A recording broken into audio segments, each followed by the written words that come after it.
RK masuk bursa cawapresnya Pak Ganjar, terus bilang mau ada breaking news pekan depan, itu gimana Pak? Ya nanti akan ada pembicaraan, tetapi saat sekarang Golkar konsentrasi pada koalisi Indonesia Maju.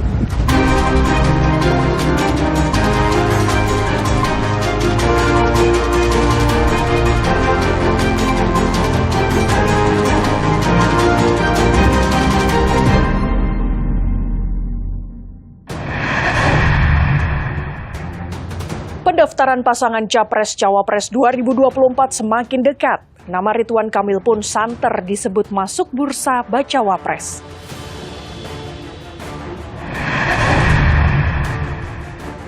Kematian ibu dan anak tinggal kerangka di perumahan Bukit Cinere Indah, Depok, Jawa Barat masih jadi misteri.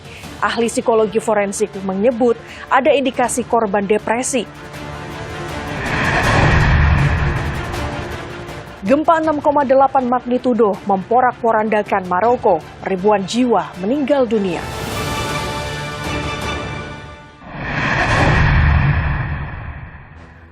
Halo saudara, bagaimana kabar Anda? Semoga Anda selalu sehat. Selama 30 menit ke depan, laporan khusus kembali hadir menghadirkan informasi penting dan menarik lainnya. Bersama saya, Gracia Adur, inilah laporan khusus selengkapnya. Saudara, pendaftaran pasangan Capres dan Cawapres 2024 semakin dekat. KPU tengah mendesain masa pendaftaran pasangan Capres dan Cawapres dipercepat menjadi 10 Oktober sampai 16 Oktober mendatang. Namun, baca pres Ganjar Pranowo dan Prabowo Subianto masih mencari pendampingnya. Nama Wakil Ketua Umum Golkar sekaligus ex-Gubernur Jawa Barat, Ridwan Kamil pun santer disebut masuk bursa Bacawa Pres. Sementara langkah politik Demokrat jadi teka-teki. Isu Demokrat mengarah berkoalisi dengan PDI Perjuangan pun mencuat.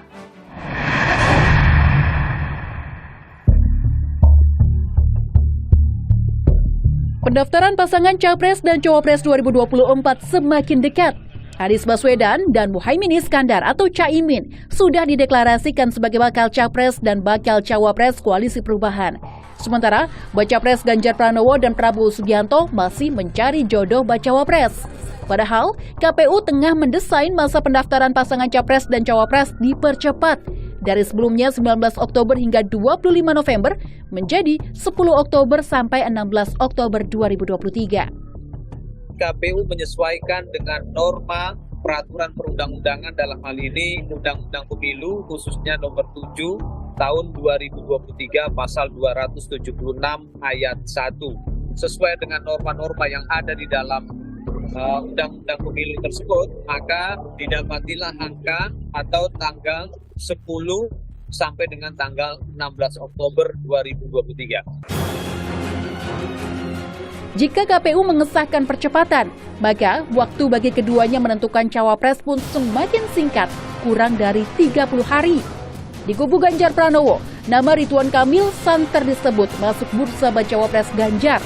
PDIP pun mengakui Ridwan Kamil sempat bertemu Ketua Umum PDI Perjuangan Megawati Soekarnoputri. Pertemuan dilakukan sebenarnya secara tertutup, dibahas tentang pembangunan beberapa monumen yang berkaitan dengan Bung Karno. Pak Ridwan Kamil telah menggelurakan bagaimana perjuangan Bung Karno di kota Bandung. Semua monumen-monumen itu dengan sangat baik, termasuk di konferensi Asia Afrika, dibangun oleh Bapak Ridwan Kamil. Kami memberikan apresiasi. Masuknya nama Kang Emil sebagai bacawa pres Ganjar pun jadi pertanyaan. Pasalnya, Partai Golkar telah mendeklarasikan dukungan pada Prabowo Subianto. RK masuk bursa cawapresnya Pak Ganjar, terus bilang mau ada breaking news pekan depan, itu gimana Pak? Maksudnya Pak? Itu tidak berkaitan dengan breaking news. Untuk mengenai RK bagaimana nih Pak proyeksinya? Ya nanti akan ada pembicaraan, tetapi saat sekarang Golkar konsentrasi pada koalisi Indonesia Maju.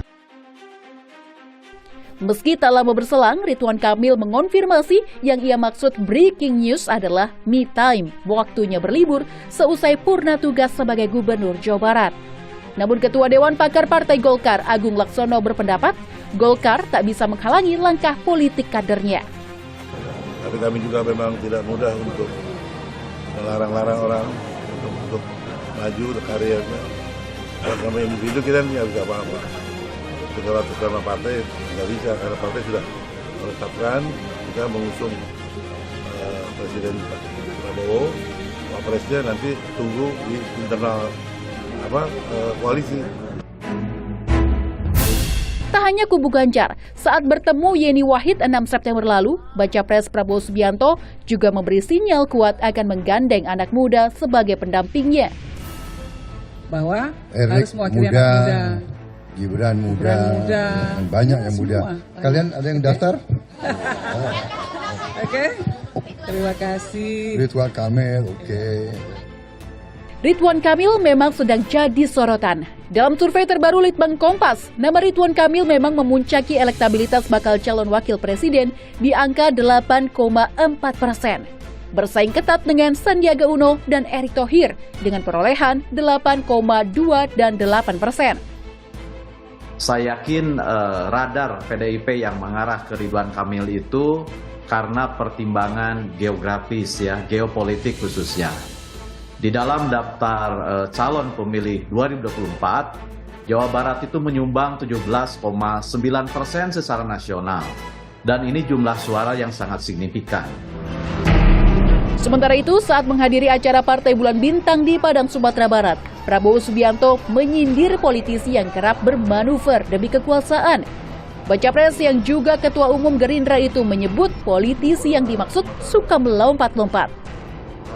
Karena pengalaman saya, justru di elit yang kadang-kadang terlalu banyak, terlalu pintar, manuvernya terlalu banyak. Lompat sini, lompat sana. Tidak.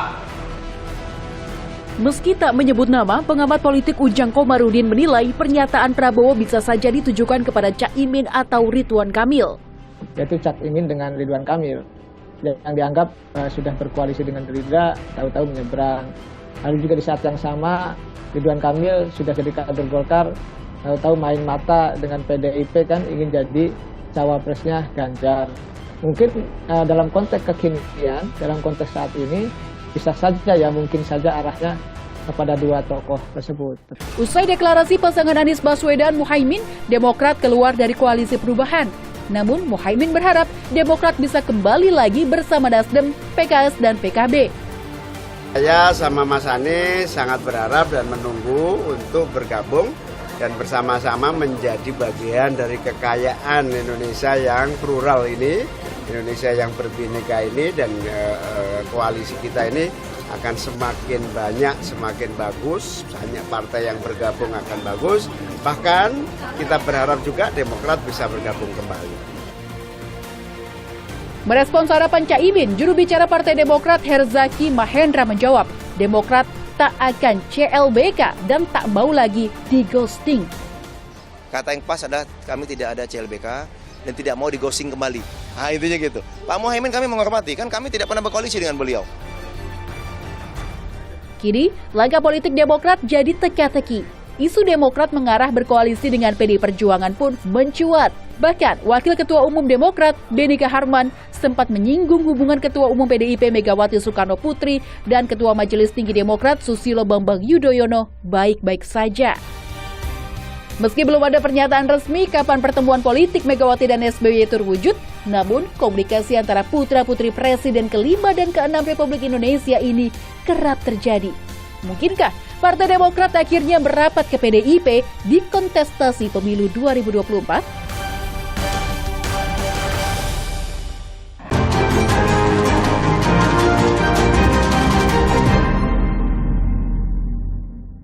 Saudara, kematian ibu dan anak tinggal kerangka di perumahan Bukit Cinere Indah, Depok, Jawa Barat masih jadi misteri.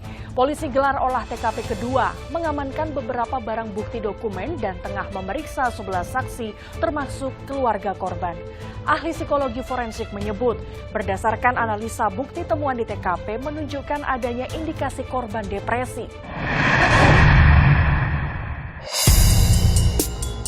Kematian ibu dan anak di perumahan Bukit Cinere Indah, Depok, Jawa Barat masih jadi misteri.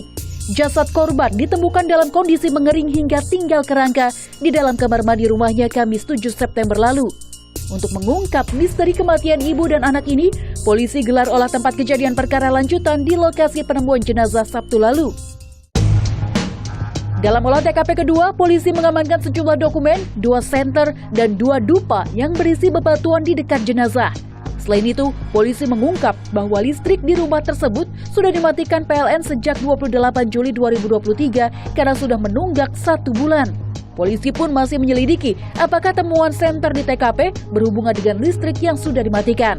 Polisi juga masih menyelidiki apakah ada jejak orang lain dan cairan racun di lokasi penemuan.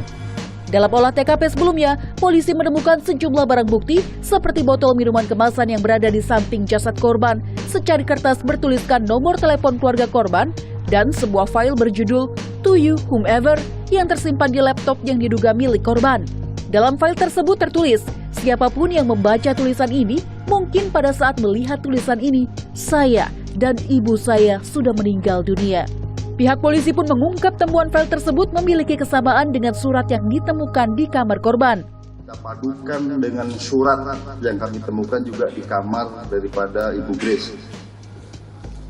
Dari kedua surat yang ada di kamar maupun yang ada di file ini, ternyata ini ada kesamaan walaupun konteksnya berbeda.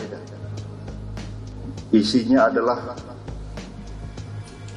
curhat, keluhan-keluhan tentang yang terjadi di keluarga ini.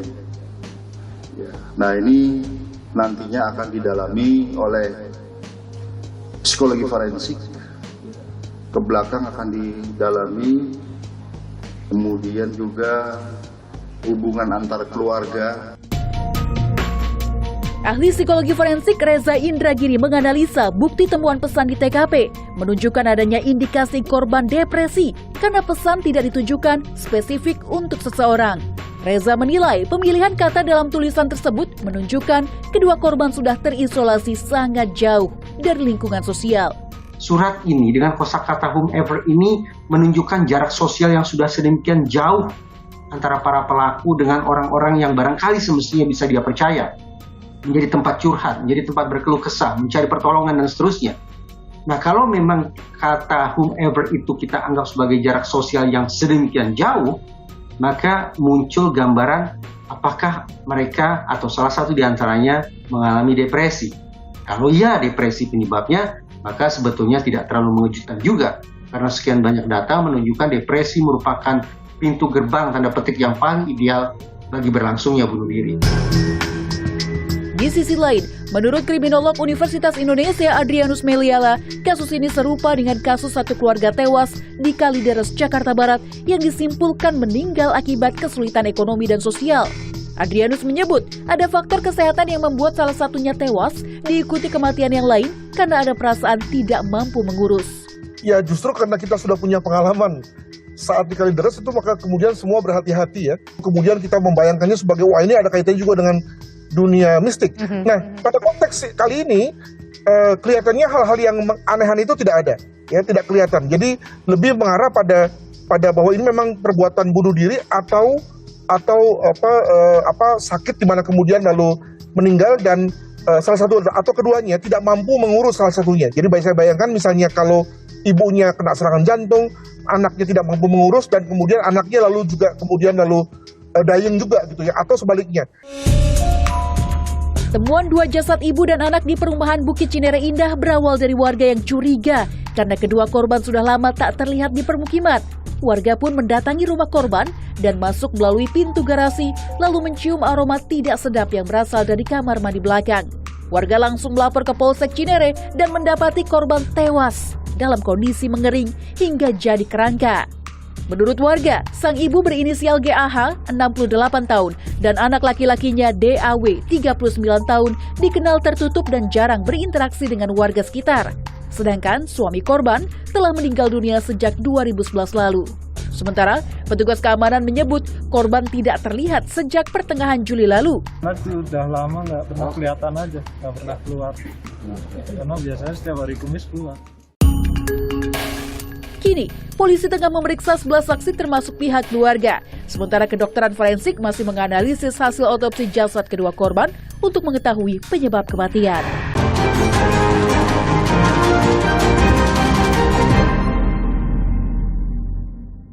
Saudara, gempa 6,8 magnitudo memporak-porandakan Maroko. Korban meninggal dunia mencapai ribuan jiwa.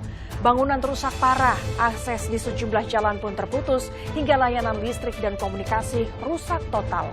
Kedutaan Besar Republik Indonesia untuk Maroko memastikan tak ada WNI yang menjadi korban jiwa dan telah berkoordinasi dengan Perhimpunan Pelajar Indonesia di Maroko untuk tanggap darurat kesiapan antisipasi gempa susulan.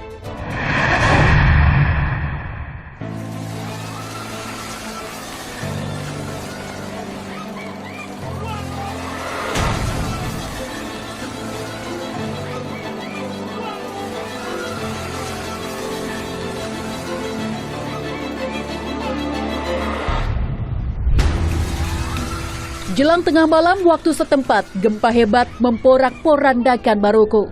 Warga syok, tak menyangka gempa bermagnitudo 6,8 akan datang mengguncang.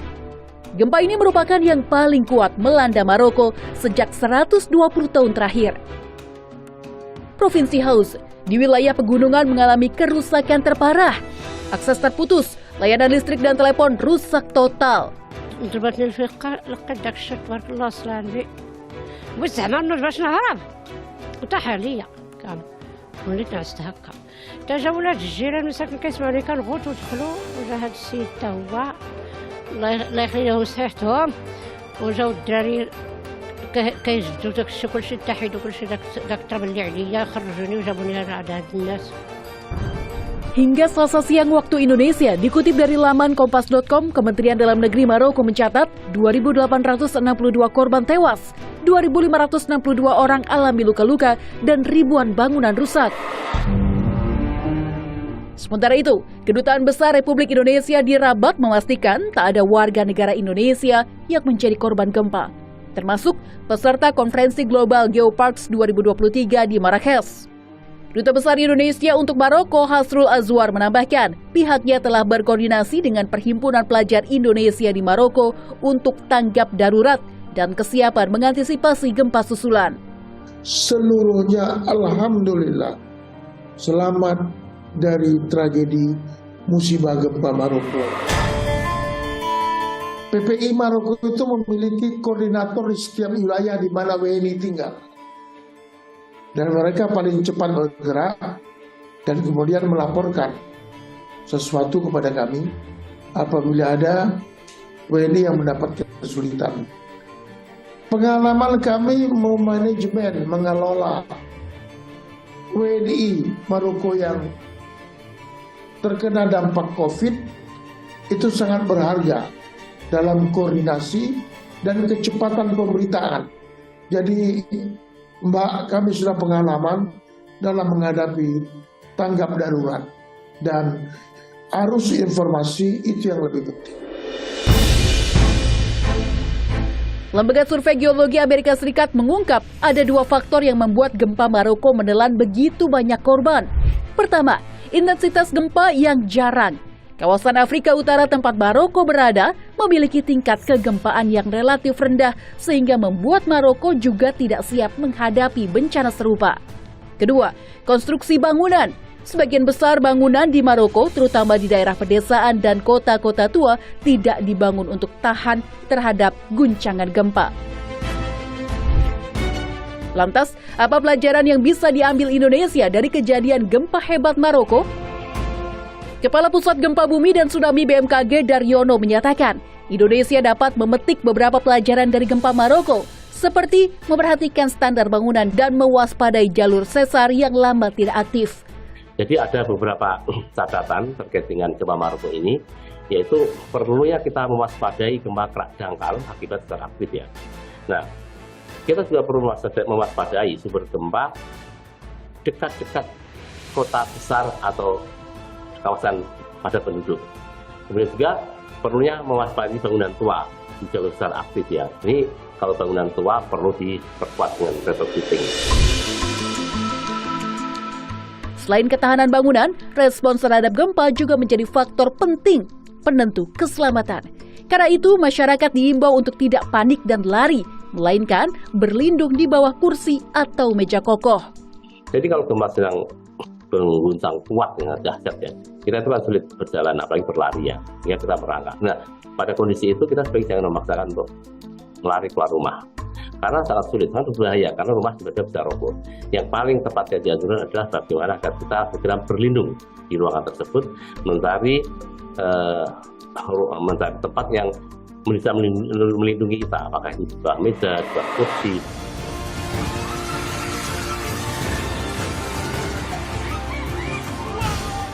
Meski tawaran bantuan datang dari sejumlah negara, termasuk Indonesia, namun pemerintah Maroko hingga saat ini belum meminta bantuan internasional.